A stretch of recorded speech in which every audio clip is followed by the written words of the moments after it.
no, yo más que todo le decía, o sea, a él, yo siento que a él lo veían como un tabú, porque mira, no sé si Ah, lo ha observado en programas de comicidad, incluso lo dan así. como a interpretar como que una persona Muy pervertida, exagerada, ¿no? Muy exagerada, exagerada. o un Sí, enfermo, bueno, ¿no? Enfermo mental, sí, sí, algo así. sí, sí, Por eso yo le decía que sí, a él lo veían, no tanto el tema, porque el tema lo abordaba sí, bien. Incluso hay un tema, claro. creo que él dijo que no era extroversión, sino era extraversión. Ahí sí Sí, no sí, llegué claro, a claro. comprender bien, pero sí, sí, Ese es, buenos, hasta lingüista es, pues. sí, imagínense entonces. Ah. No, es un tipo muy capaz, ya hablar. Bueno, a ver, para culminar, bueno, una última pregunta. ¿Cuáles son sus expectativas de nuestra educación a futuro? Mira, te diré con mucha, digamos, tristeza que no le veo, ¿cómo diría? A ver, ¿cómo te lo digo para ser claro? Yo utilicé un término más exacto. Eh, no tengo confianza en que vaya a mejorar. En primer lugar, porque todavía arrastramos procedimientos no científicos. O sea, no se está tomando, en este caso desde la psicología y la educación, ¿no? Elementos científicos como corresponde, ¿no? O sea, no hay un debate respecto a lo que significa el aprender, el aprendizaje. Se utiliza mucho el sentido común, o sea, no se va a la ciencia, porque también los profesores han sido educados con muchas limitaciones respecto a lo que significa el aprendizaje, ¿no? Los han vuelto profesores pragmáticos, es decir, les mandan del Ministerio de Educación unos manuales y solamente eso repite. Con eso, ¿qué están haciendo? Quitarle al profesor la capacidad de análisis. Claro, pues ya todo está hecho, ¿no? Es como tener pues, un aparato, ¿no? Ya está hecho, repite esto y se acabó, ¿no es cierto? Entonces la pregunta es ¿por qué? ¿Por qué? Eh, porque se necesita tener a las personas que no aprendan mucho, porque si no, ¿qué le voy a enseñar? ¿No? Si las personas no aprenden mucho, poco van a aportar al desarrollo de la ciencia y la tecnología, y por lo tanto van a seguir dependiendo de alguien, porque te diré que de la forma como se enseña depende de una institución que se llama USAID, no sé si has escuchado, es una organización norteamericana, USAID, son iniciales, US, ¿no? United States, ¿no? Es una ONG norteamericana, USAID, búscalo por ahí. Entonces, tiene influencia acá en el Ministerio de Educación y te dicen qué es lo que tienes que hacer. Inclusive a nosotros los psicólogos, yo también he trabajado ahí, te dicen qué es lo que tienes que hacer. Entonces yo le discutía, pero esto no va a funcionar por esto, por esto, por lo otro. No, no, así está determinado, te dice, ¿no? Interfiere acá en nuestra educación el Banco Mundial. O sea, el Banco Mundial es una institución internacional que te presta dinero, pero siempre y cuando hagas lo que ellos te dicen, lo que ellos quieren que hagas. O sea, yo quiero darte plata para educación, pero tienes que enseñar de esa manera y quiero que enseñes estas carreras y no otras. Entonces, nuestro sistema no está diseñado para mejorar, sino yo diría para empeorar, como decía Marco Aurelio de Negri, ¿no? Y va a ser peor, y dijo, no, dijo Masluca, y va a ser peor, y él dijo, y es peor, dijo. Entonces, por eso, si es que esto no ha cambiado, pues no le veo yo una solución cercana, no, porque no te deja, no te deja, ¿no es cierto? Por ejemplo, si yo te diría, mira, yo no tomaría examen nunca, Yo no sé si les dije en el salón, ¿no? Porque eso no significa a mí nada, ¿no? Lo Ah, demostraba también, claro, lo demostraba. claro, claro, yo tomaba lista, yo hacía examen, es inútil eso. Bueno. Yo puedo evaluar a alguien conversando en el pasadizo, donde sea, yo no necesito hacer. No sé si es en Holanda no es en Noruega, Suecia, creo, bueno, uno de esos tres países. Los alumnos no dan examen, solamente escogen 3 o 4 alumnos del salón y a ellos nomás los evalúan y con eso sacan promedio, para Finlandia, saber cómo están avanzando, nada más, no para eliminarlos, ¿no? Simplemente para saber hasta dónde están avanzando de acuerdo a lo que uno se ha propuesto. Eh, pero acá seguimos con los exámenes. Opción múltiple, verdadero o falso. Mira, eso no comprueba nada, ¿no? No comprueba nada. Acá una evaluación que tenga que ver con las capacidades, o sea, el examen debe ser para ver cómo están funcionando sus procesos cognitivos en el alumno. Eso es el examen, ¿no? Si yo te hago una pregunta y me respondes, ok, ahí estás utilizando la atención, la memoria, la concentración, la percepción, todos los procesos del pensamiento, están ahí, ya está, porque tienes que ponerle trampas en un examen, o sea, te ponen distractores, tonterías, cuando debería uno crear condiciones para que el alumno aflore su conocimiento, ¿eh? Ponerle por aquí para que aflore lo que yo estoy buscando en él, ¿no? Cómo está su memoria, su atención, su capacidad de análisis, de síntesis, ¿no? Eso es lo que no tanto cuánto sabe. ¿Qué interesa? Porque cuanto más desarrolladas están sus funciones cognitivas, más va a aprender. Entonces yo me preocupo cuánto debe saber y no cuánto es capaz de aprender. Tengo que averiguar cuánto es capaz de aprender. Eso es el examen. Pero mira, y te ponen ahí en el aula, ya saquen sus cosas, todos pónganlos al frente de la pizarra, nadie mire. Es, y porque, claro, eh, eh, la educación o el aprendizaje es social. Mira, se aprende compartiendo. Así hemos aprendido todo el tiempo, desde niños, ¿no? Ahí con los otros, con la familia, con los amigos, compartiendo, uno va aprendiendo. Solo hay que hacerlo eso en el aula, ¿no? Pero con otras cosas, ¿no es cierto? Cómo aprendo a sumar, a restar, etcétera. En ese sentido, no le veo expectativas buenas, digamos, no. La verdad que soy bastante pesimista en ese sentido. no, realista, ¿no? También, Mejor dicho, realista, ¿no? realista. Realista. No ha cambiado nada, ¿no? O sea, ¿qué va a cambiar? Pues, o sea, si no cambia nada, no va a suceder ningún cambio, pues. Esa es la realidad. Bueno, no sé si se me está quedando por ahí algo. No, no, más bien quería acotarle algo, creo que también usted comentó en clase alguna vez, qué importante es que el profesor te da un buen acompañamiento durante el ciclo Claro, y claro. justo cuando llega el examen te corta ese acompañamiento. Usted Sí, mencionó pues. algo al respecto, ¿verdad? Sí, sí, claro. Claro, me refería a que si yo te enseño conversando, ¿no es cierto? Entonces, ahora el examen, dejamos de conversar. Se supone que yo te voy a evaluar lo que yo te enseñé. O sea, ¿cómo te enseñé? ¿Cómo te enseñé? Conversando. Vamos a conversar, pues. ¿No es cierto? Entonces ahí se corta todo. Si es una relación social, luego a la hora del examen te aíslo. ¿Por qué tiene que aislarse? Si aprendí relacionándome, la evaluación tiene que ser relacionándonos. Ese es el fundamento. Y hay base teórica al respecto. Vygotsky es uno de los que habla de estas cosas, ¿no? El acompañamiento. Otros le llaman, a ver, ¿cómo le dicen este término? Eh, como que te dan apoyos, ¿no? Te dan apoyos, ¿no? Brunner, ¿qué término utiliza este Brunner?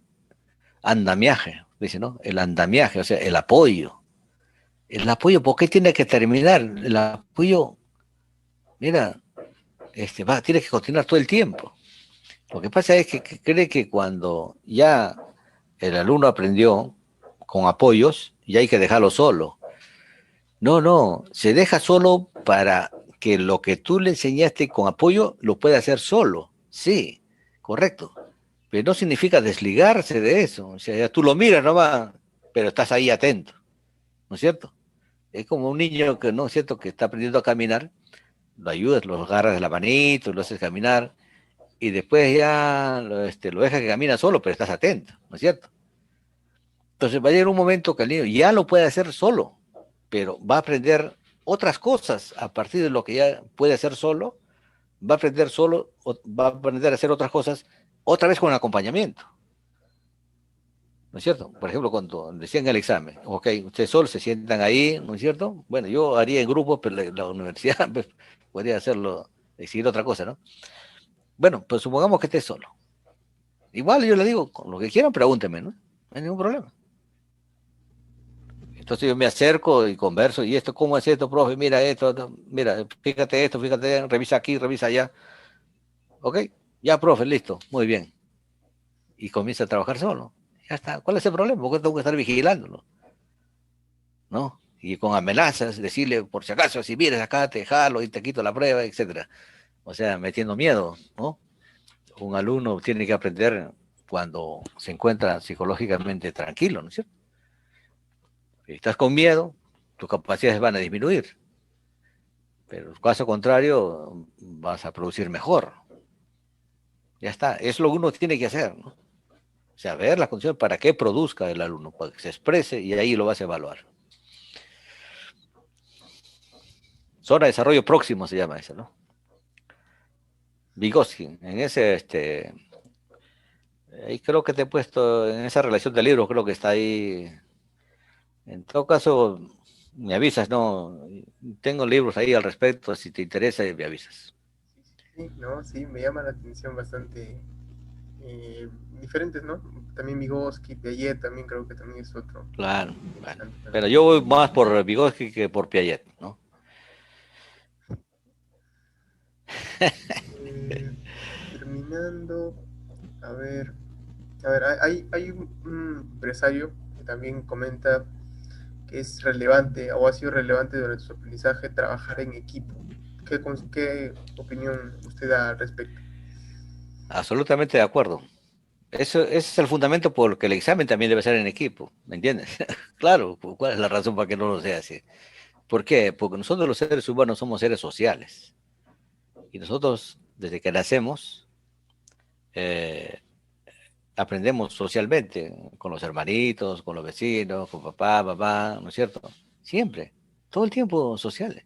No sé a quién se le ocurrió después en el colegio no aplicar lo mismo y alguien sugirió mejor solos. Pero fíjate una cosa que te voy a decir. Esto no es tan simple como parece. Esto viene de ciertas ideologías, ¿no? Por ejemplo, eh, los que creemos que el ser humano mm, es una construcción social, y a otros que creen que el ser humano es un individuo abstraído, solito, ¿no es cierto? Que solo se desarrolla, ¿no es cierto? No, no. Nosotros sabemos que es una construcción social. O sea, aprendemos unos de otros, ¿no? Y así nos vamos construyendo, ¿de acuerdo?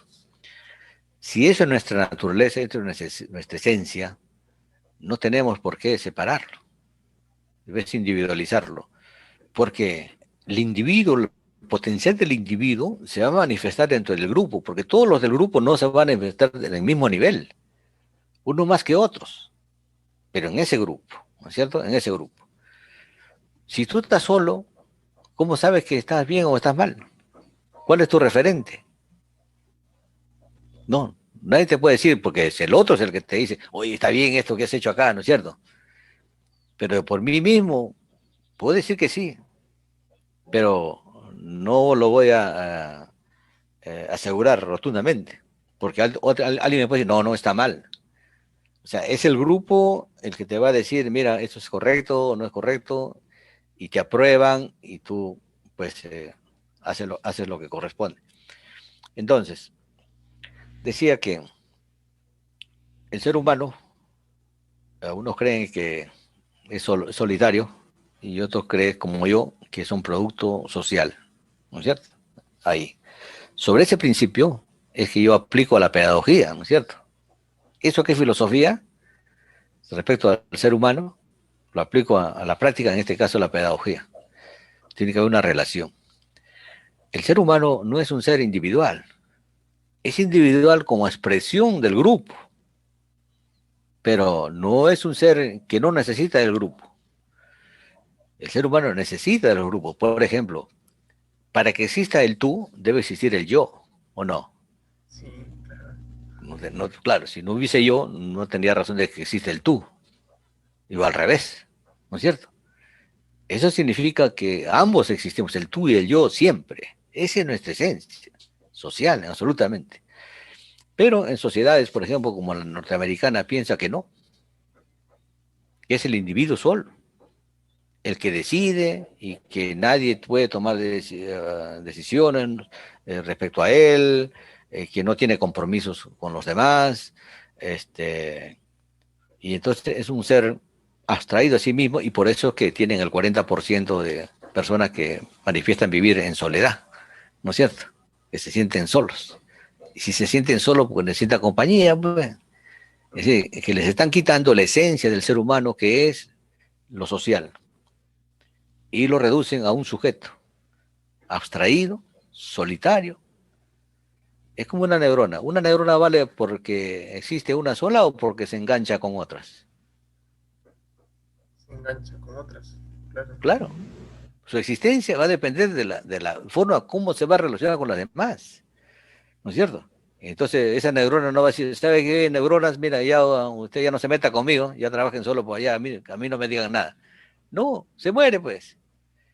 Si tú levantas tu mano y abres tus dedos, ¿no? Si levantas tus manos y abres tus dedos, bueno, ahí tenemos 5 dedos, ¿no es cierto? Ok. Es como si el meñique le va a decir al pulgar, mira, yo no te necesito, no te metas conmigo. ¿Va? Todos todos los dedos pertenecen a una estructura, a una unidad que se llama mano. Un dedo solo no sirve para nada, prácticamente, porque necesita de los otros para funcionar como mano, porque él es parte de la mano. Él quiere decir, no, yo no formo parte de la mano, porque yo soy solo, pues soy dedo meñique, no se meta conmigo. No, no, no, ¿verdad? Entonces, te diré lo siguiente, la concepción del ser humano, analizar lo que es el ser humano, que esa es la filosofía, es fundamental para entender, lógicamente, a la persona. Y bajo esa base, tú vas a sostener una teoría en psicología. En el caso mío, por ejemplo, yo soy cognitivo-conductual, pero dice, ¿pero por qué soy cognitivo-conductual? Porque creo que hay una relación entre el sujeto y el medio ambiente. Esa relación es fundamental en la psicología. Sin embargo, otro dice, no, es el sujeto, no individual, ¿no? Como decía Descartes, ¿no? Es el que dice, pienso, luego existo, ¿no? O sea, yo primero, yo primero, ¿no? O sea, pero ¿cómo te hiciste tú? ¿Por qué eres capaz de pensar? Porque has estado con otras personas, pues. No es que yo soy solo, no, no. Insisto nuevamente en esto. Tú tienes una concepción del ser humano que es un ser social, tu teoría que escojas en psicología debe tener ese fundamento, concebir al ser humano como un ser social. En este caso, la teoría cognitivo-conductual concibe al ser humano como un ser social, que se apoya en la evolución, que se apoya en la naturaleza social, como te decía, ¿no? Del ser humano. Se apoya en la historia de cómo ha ido desarrollándose con otras personas, no solito. Eso no. Entonces, todos estos argumentos que vienen desde la filosofía, desde la epistemología, pues sostienen a la teoría que estoy diciendo. Entonces, yo pienso que debe haber una coherencia, ¿no? Porque yo no puedo decir que el ser humano es un ser social y hablar del psicoanálisis. Porque el psicoanálisis explica la conducta desde el inconsciente, o sea, desde el mismo sujeto. no desde el entorno. Y te digo, mira, fíjate, eh, ¿en qué día Dios creó al hombre? Como no comprendo. ¿En qué día? Pues Dios creó al hombre, dice, el mundo en 7 días, ¿no? ¿Así es? Ya, sí. Ya, ¿en qué día pues lo hizo el hombre?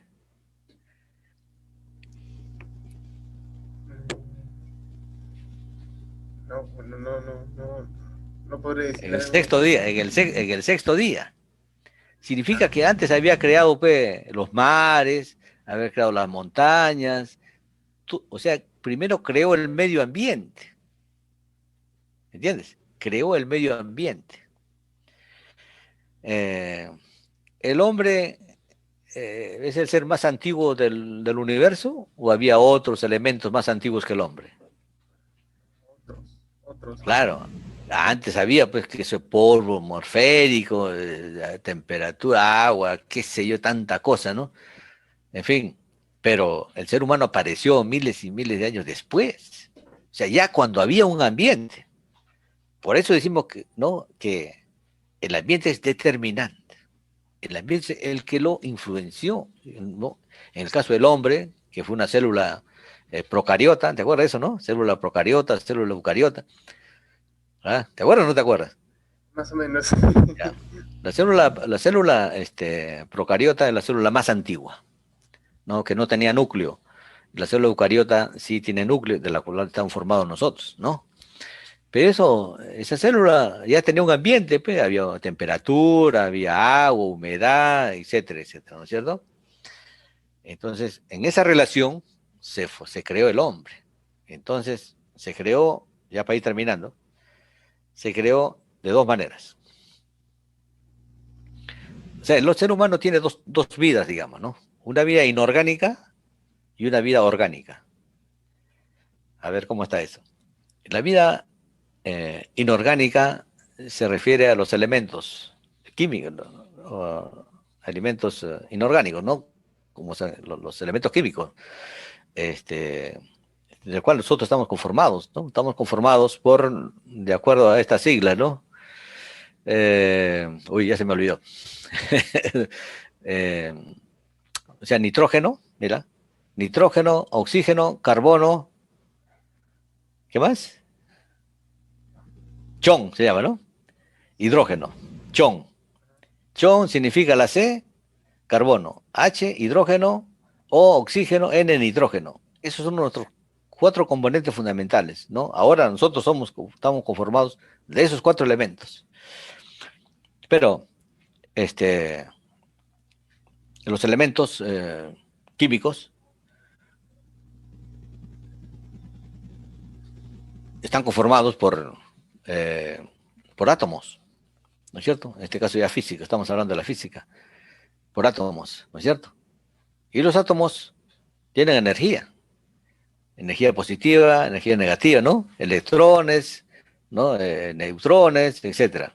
¿Te acuerdas de la figurita del átomo cuando has estudiado física en el colegio? Sí, sí, era, bueno, pequeñísimo, bueno, era, Como un sistema planetario, ¿no? Como un sistema planetario, claro, ¿no? Tiene su núcleo, sus electrones, ¿no es cierto? Eh, entonces tenían energía, carga positiva y carga negativa, ¿no? Esa, generan movimiento, ¿no es cierto? Para juntarse con otro átomo. Entonces la tendencia es a unirse, porque el átomo solo, pues, va a desaparecer, ¿no? Pues ya genera como es carga positiva y carga negativa, por los dos polos se atraen, dice, ¿no es cierto? Entonces se juntan, en ese fenómeno, ¿no es cierto? Se juntan. Y al juntarse varios átomos, se genera la molécula.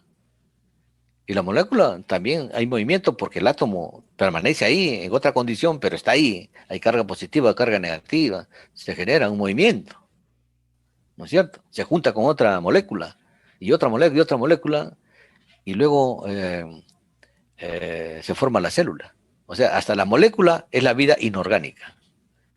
A partir de que se forma la célula, aparece la vida orgánica que somos nosotros. Ahí está la célula procariota. Esa es la primera célula procariota. Pero han pasado miles, miles de años. ¿no? Nada más, para pasar de la célula procariota a la célula eucariota han pasado como 3.500 millones de años, ¿verdad? Entonces, pero fíjate que la célula se mueve, ¿no es cierto?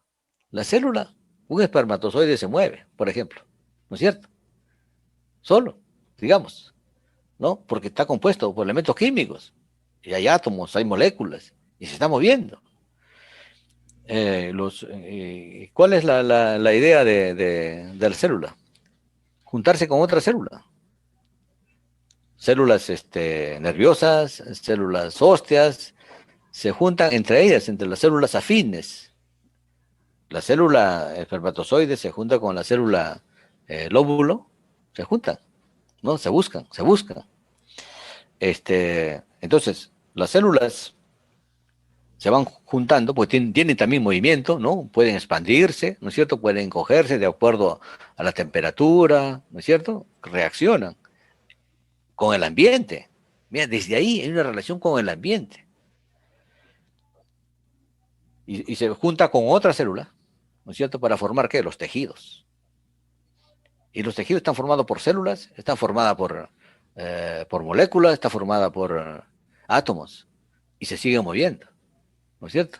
Los tejidos. Luego para formar los órganos, ¿ya? Y luego y otra vez siguen funcionando para formar, ¿no? Órgano, por ejemplo, el corazón, forman los sistemas, el sistema circulatorio, y luego ya al final el organismo completo. Es decir, por proceso de acumulación, ¿no? De acercamiento de unos elementos con otros, nos hemos creado nosotros. Y no es el ser individual, como dicen ellos, porque en esencia nosotros tendemos a buscarnos. Como te digo, el espermatozoide busca el óvulo, ni hablar. Por ejemplo, en el mar, digamos, los peces hembras, ¿no es cierto? Esparcen, digamos, sus óvulos, ¿no es cierto? En el agua, y viene el macho, esparce sus espermatozoides y se junta ahí. Ese es siempre por unidad, por buscarse unos. Esa es nuestra esencia, desde el punto de vista biológico, pero también desde el punto de vista social. ¿Por qué desde el punto de vista social? Para poder convivir. Entonces ponen normas, entonces crean las sociedades, ¿no? O sea, las leyes, para poder convivir, ¿no? Porque si no, sería un caos, ¿de acuerdo? Entonces, como ves, nuestra naturaleza no son seres individuales, son seres sociales absolutamente desde lo biológico y lo social. Es decir, lo social es posible porque lo biológico está como base. Es como, por ejemplo, yo te digo, ¿por qué podemos imitar? ¿Por qué somos capaces de imitar? ¿Cuál sería el fundamento biológico de nuestra capacidad de imitar? Que lo vemos en otros, imagino, ¿no? No, no, eso sería psicológico. Biológico, te digo. Por más que tengas algo, que quieras hacer algo y no hay algo biológico, no vas a poder hacerlo. ¿Cuál sería ese? Las células espejo. Las células espejo. Si no tuviéramos células espejo, ¿podríamos imitar? No, Si no tuviéramos células espejo, ¿pudiéramos imitar? no. No. ¿Me entiendes? Claro que no. No se puede. De manera que desde lo biológico tenemos esa condición asociativa y por lo tanto nos expresamos socialmente de manera asociativa. Y cuando esa condición que es natural, pues se refleja, digamos, en la familia, ¿no? Porque la familia trata de juntarse y compartir. Entonces, ahí tenemos dos formas de aprender, ¿no? Pero se aprende socialmente. Mira, fíjate, te voy a decir. Yo dije que desde lo biológico, desde las células, ¿no es cierto? Se van juntando para hacer los tejidos, los órganos, etcétera, pero por esa tendencia a acumular, digamos, a juntarse. Eso se llama aprendizaje filogenético. O sea, el aprendizaje por la especie. Si, por ejemplo, si a ti te quieren meter el dedo al ojo, tú lo cierras. ¿Y eso dónde se aprendió? En la evolución. En la evolución. ¿Acaso la célula no se contrae cuando le pone una luz intensa? Claro. Claro. Pone una luz intensa, la célula se contrae. Y si tú le quitas la luz, se expande. Si hace calor, se expande. ¿Me entiendes? Se reacciona. Ok. Ese es un aprendizaje filogenético, pero también, mira, de manera asociativa, igual, todo eso de manera asociativa. O sea, el aprendizaje fue asociativo filogenéticamente hablando. Eh, pero también cuando cada uno de nosotros nace en la casa, aprende también de quién, del papá, de la mamá, del hermanito, del vecino, ¿no es cierto? Asociativamente. Eso se llama aprendizaje ontogenético. Si desde el punto de vista filogenético, es decir, a través de la especie, y desde el punto de vista ontogenético, en nuestra familia, desde que nacemos, el aprendizaje es asociativo, entonces ¿por qué tenemos que individualizarlo? Sería antinatural, antihumano. Al contrario, debiera ser más asociativo para que sea más humano, ¿o no? Sí, claro. ¿Es lógico, sí o no? Sí, Pero en estas sociedades hoy se individualizan a las personas. Y vienes, tú no te metas conmigo, dices tu vida, mira, yo, ¿no? O sea, hay un proceso de individualización, es decir, que hay un proceso de deshumanización. Por eso que los gringos pues, tienen 40%, son los fumones del mundo, son los fumones, porque viven solos, pues. O sea, viven en su propio mundo. El 40% de la población sufre de soledad. Y no podemos decir que es una sociedad sana, porque ellos andan armados, es decir, son paranoicos, tienen miedos. ¿Cómo podemos decir que es una sociedad exitosa? Pero mira, gente mucho quiere decir, no, hay que ser como Estados Unidos. Oye, pero mírale las personas, no le mires las cosas materiales, mira a las personas, pregúntale cómo se siente, qué es lo que quiere. Ujú. Pero lamentablemente eso es lo que está predominando. Y nosotros los psicólogos, ¿qué vamos a hacer frente a eso? ¿Ah? Va a ser mira, va a decir, mira, tú sabes que así es la vida, que no, no, señor. ¿Dónde están las causas de eso? Las causas son ambientales. No, no, el problema no está dentro de ti, está fuera de ti. Entonces, esas teorías de la psicología que hablan que todo lo tienes en el inconsciente y que todo lo puedes hacer si ya lo quieres, ¿no? Querer es poder, te sacan esas frases. No tiene nada que ver con las ciencias. Eso es charlatanería. Y entonces, a veces a la gente le gusta que le digan ¿no? Charlatanerías, ¿no? Bueno, y se gana plata. Hay muchos charlatanes que se presentan en la televisión. ¿Ah? sí, Entonces, mi obligación como docente no es promover la charlatanería, ¿no es cierto? Sino la ciencia. Ahora, si ya después ya la dejas de lado y ya quieres más charlatanería, bueno, ya es una cosa tuya, ¿no? Pero lo más probable es que no sea así, ¿no? Lo no, más no, no. probable es que quede, eh, la tendencia es a ser más serio, ¿no? Es la idea. Pero fíjate una cosa, al frente de las universidades te ponen ahí libros de autoayuda, ahí están, ¿has visto? Bastante. Afuera, ahí está ¿cómo se llama? El kiosco ahí, lleno de charlatanes ahí, ¿no? Oye, dice qué bonito este libro, pero pura charlatanería. Yo nunca les he recomendado eso. Así que hay que aprender filosofía, hay que aprender historia, hay que aprender biología, hay que aprender etología, antropología. Mira, no es trabajo, no es poco trabajo, ¿no? No es poco trabajo, pero cuanto más antes este, empieces, mejor. Claro, uno no va a llegar a aprender todo, ¿no? Uno, claro, hay mucho por aprender y que sabes que no vas a poder hacerlo todo, pero hay que tenerlo ahí a la vista, ¿no? Ya para terminar te diría lo siguiente, hay que tener el conocimiento a la mano, es lo que yo te recomiendo. Hay que tener el conocimiento a la mano. ¿Qué significa? Que siempre vas a buscar. No significa que lo vas a aprender todo lo que tú encuentres, sino que tú sabes que lo tienes. Y cuando lo necesites vas a ir a buscarlo ahí. Eso es la cosa, ¿no? Por ejemplo, si yo te doy esa lista de libros, para que lo tengas a la mano. Oye, esto, por ejemplo, mira, si tú quieres atender a un niño, ¿qué sería lo primero que tienes que hacer? A ver, Bueno, te dicen, o sea, que tengo un niño acá, mi hijo, que esto, ya, ok, ya es un niño. Ya. ¿Qué es lo primero que tendrías que hacer? conocerlo. saber qué es un niño. ¿Ah? Claro, claro, Saber qué es un niño. ¿Sí o no? sí. ¿Y dónde vas a ir a buscar conocimiento para saber qué es un niño? ¿Dónde lo vas a encontrar? Bueno, libros, tesis, revistas, ¿No? probablemente. ¿En qué libro? ¿En qué libro? A ver, dime, ¿en qué libro? Bueno, los libros que usted me facilita o los libros que voy encontrando de... No, pero tú tienes que saber, yo te pregunto, yo si de repente no sabes ahorita, ¿no? Ya, Estamos un poco reflexionando al respecto, ¿no? Si tú vas a atender a un niño, ¿qué sería lo primero que tienes que saber? características. Entonces, claro, ¿dónde voy a encontrar características de los niños?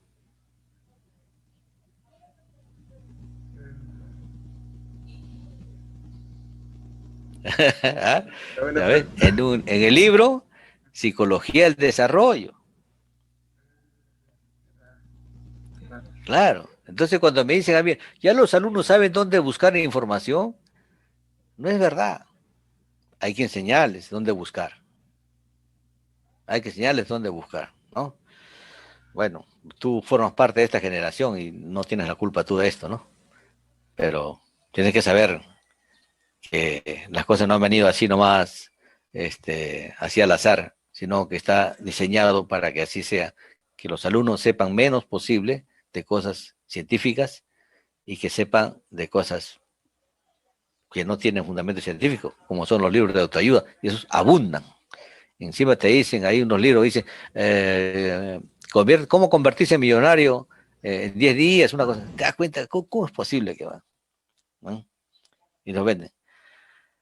Entonces, pues hay que tener la información a la mano, ¿no? A la mano, y siempre hay que tener un guía, ¿no? Preguntarle, oye, necesito esto, ¿qué es lo que puedo hacer, ¿no? Te van a dar, así se aprende, ¿no? Son habilidades sociales, se llama eso, ¿no? Hay que tener habilidades sociales. Así, por ejemplo, tú me has escrito, ¿no? Bueno, lo he visto así de repente, porque generalmente yo espero que me llamen, ¿no?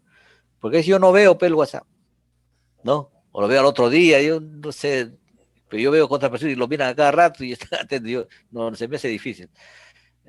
Bueno, yo a veces prefiero que me llamen por teléfono, pero ustedes están acostumbrados a escribir, no a hablar. Esa es la verdad. Ahí me escriben, yo le digo, no me escriban, porque si no, no lo voy a ver, ni me mandan correo, porque no lo de una llamadita, yo ya lo anoto ahí, ya sé. Bueno, te aviso por si acaso. No sé, a veces no lo puedo ver, ¿no? está No, bien, de repente ahí está, pues. No es que uno no quiera contestar, ¿no? Sino no es mi costumbre estar revisando esas cosas, ¿no? Pero en fin. Entonces, conocimiento a la mano, ahí ya te va a mandar acá esa. Yo tendré pues unos 1000 libros, ¿no? Digitales, ¿no? Calculo que deben ser unos 1000 libros, ¿no? Yo sé que los tengo ahí, ¿no? Entonces, cualquier tema yo busco, yo tengo el conocimiento a la mano. Científico, lógicamente, no charlas, pero ¿no? Bueno, no vamos a terminar nunca si es que no me callo.